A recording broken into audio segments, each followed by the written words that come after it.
This is Doug McIntyre, the editor-in-chief at 24/7 Wall Street. I'm here with Lee Jackson, our senior editor for markets, covering corporate stocks, overall guru on investing. And today we're going to talk about Apple's problem with an antitrust lawsuit now in the United States, Department of Justice, got an antitrust problem in Europe now. And the argument, I think, here by the government in the United States will be, look, you have what's called a walled garden. You've got the hardware, and for people to play in your sandbox, they've got to play by your rules, not anybody else's. So The government's case is pretty simple. It's like, you're not allowed to do that.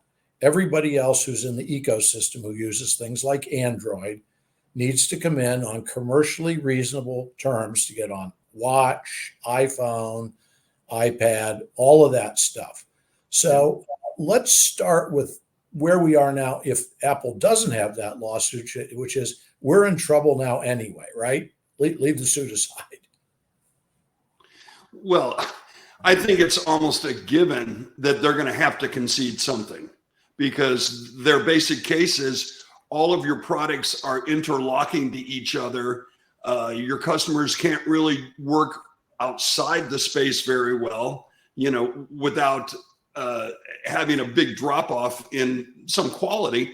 And I think they're going to have to concede something for sure, Doug.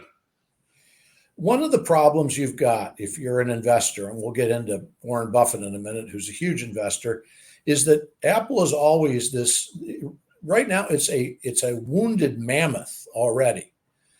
iPhone sales, which have been the heartbeat of this company for over a decade, have slowed considerably and might be down in China, depending on whose reports you believe. Yeah, right. It does not have an AI play.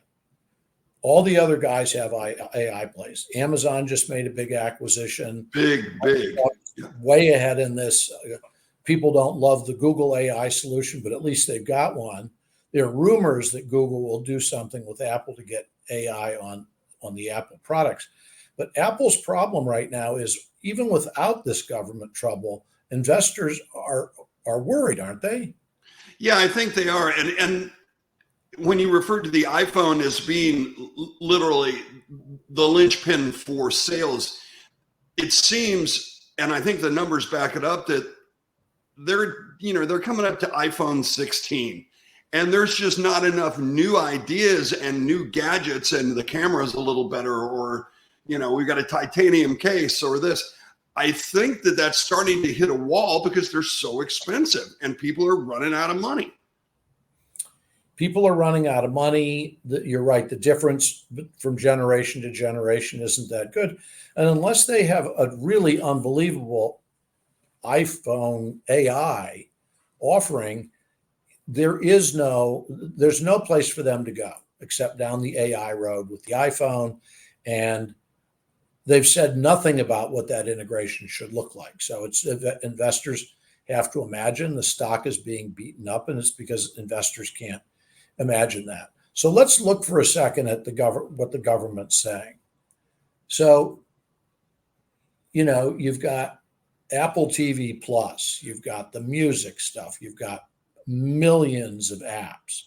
And then you've got with Apple over 2 billion active devices around the world. No one else has a footprint like that. So no. Apple's advantage number one is they own more real estate in consumer electronics than anybody else does. And they hold the keys to that kingdom when it comes to content, apps, and software. One of the government's problems is the iOS, which is Apple's operating software. You have to play nicely with that to work on all the Apple devices. So if you're the government, how do you break it up? What's your theory here about how you make Apple get weaker? One thing is for sure, like with Apple TV, when it was new, it was a pretty outstanding over the top, way to stream video, but nobody cares. There's a zillion ways to stream video that you don't have to go through somebody's infrastructure to do it. So you would think that they'll have to separate hardware from other parts of the company, and that ain't going to be easy by any means. Well, I think one of the reasons it's very hard to unravel is how do you uninstall things on all these pieces of hardware? So if you're the government, you have to say, well, we can only look forward. We can't go to the consumers around the world and say, you've got to take everything. You've got to wipe your iPhone clean. So I can see the government's case here being, from now on, any application, whether you consider it competitive to what you do or not, has to be able to be on iOS and any device on commercially favorable terms when it comes right, and in the App Store as well. Across, I don't care if it's music, movies, apps, right. software, things that make your camera work better, the things that charge your battery faster. I think the government is going to look at this and say, we need to give everybody else access, because breaking the company up is very hard from an operations standpoint. Just saying we're going to take all the software and app stuff and put it in one bucket and the hardware in the other doesn't really solve their problem. Not really. It's going to be an integral change to the ecosystem of Apple. Right. One of the other things I could see happening is that the largest mobile operating system is not iOS, it's Android. It just so happens that there are 1 million different brands that use Android. It's not like Apple has just one iOS. Android's used by everybody else. Now, it may be that the government's solution here is to say, all right, look, you have to be able to set it up so that Android can work on an iPhone. So anybody who's using any of the other 3-4 billion devices around the world that wants to take their Android iOS, not iOS, their Android operating system, everything that's with it, all the apps, and move it on to Apple hardware, that Apple will have to open up and do that. And just the sheer thought of that, and as I think of Jobs spinning in his grave over this, is that maybe what they request, and vice versa, of course, and so all the Apple products will work on an Android as well, but the logistics of that will not be easy. The logistics of it won't be easy, but there's a world in which this doesn't destroy Apple. It makes it easier to compete with the company, but it doesn't destroy it, because people who favor its hardware, but not its operating system, may say, all right, I will buy an iPhone, but I don't want iOS. I'm going to use Android instead. They could get a net migration to their hardware from that. Absolutely. Theory, sure. But it's just, it's possible. So you've got a bunch of people sitting there watching this. How about our close friend, Warren Buffett?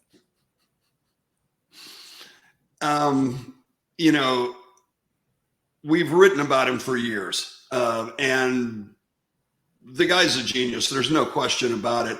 But he maybe has gone a little bit too deep. We were checking the numbers, and like I think I told you, he has 905,560,000 shares of Apple stock.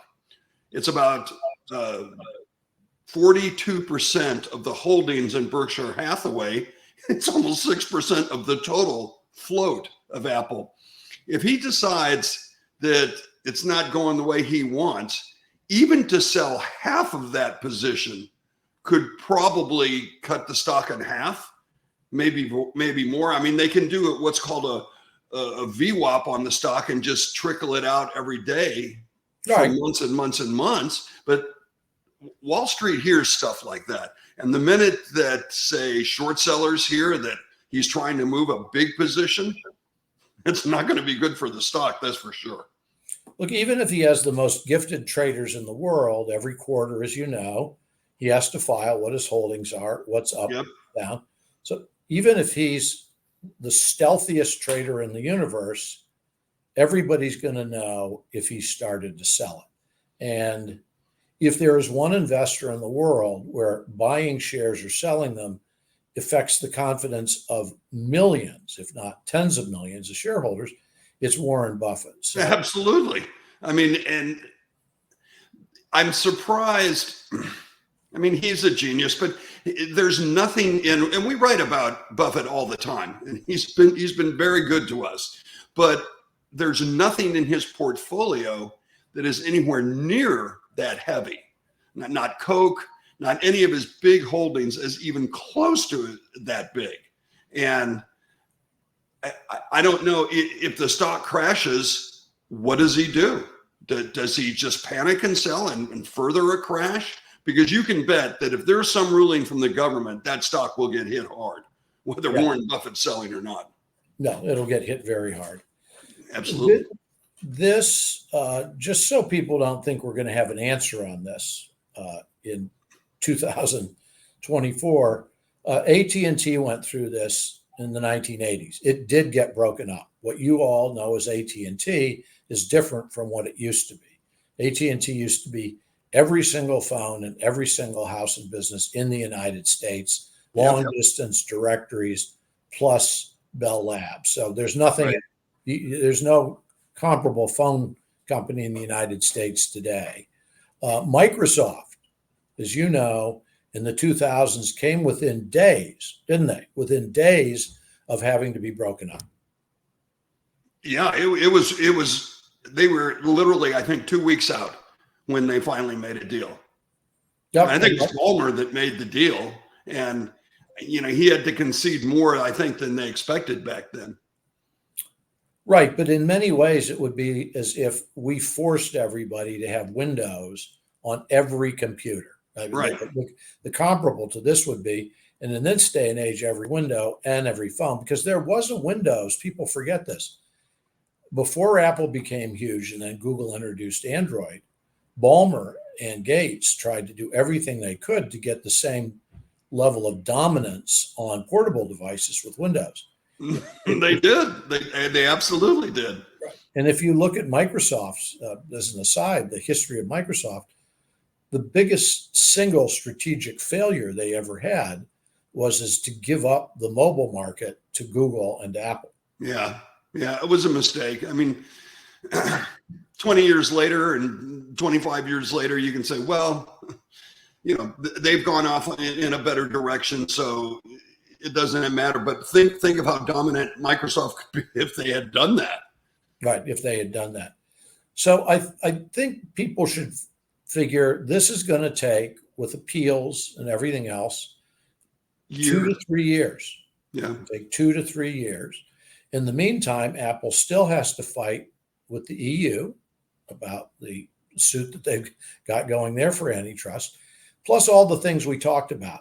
If the iPhone 16 isn't a real hit and AI integration is not amazing, this lawsuit will not be the biggest of Apple's problems near term. Really, it'll be they don't have products that people want to buy, that people are thrilled about anymore. Well, yeah, and again, it's the same iteration over and over and over again. I have like a 14, and you know, I've had numerous different models, but there was no need to go to a 15. What, for a titanium case, you know, and a $1,500 price tag? I think it's going to hit a wall. Yeah. Well, listen, we will be back to this subject over and over. This is going to be like Groundhog Day, because this is going to go on. Literally, we will watch this in the newspapers going forward.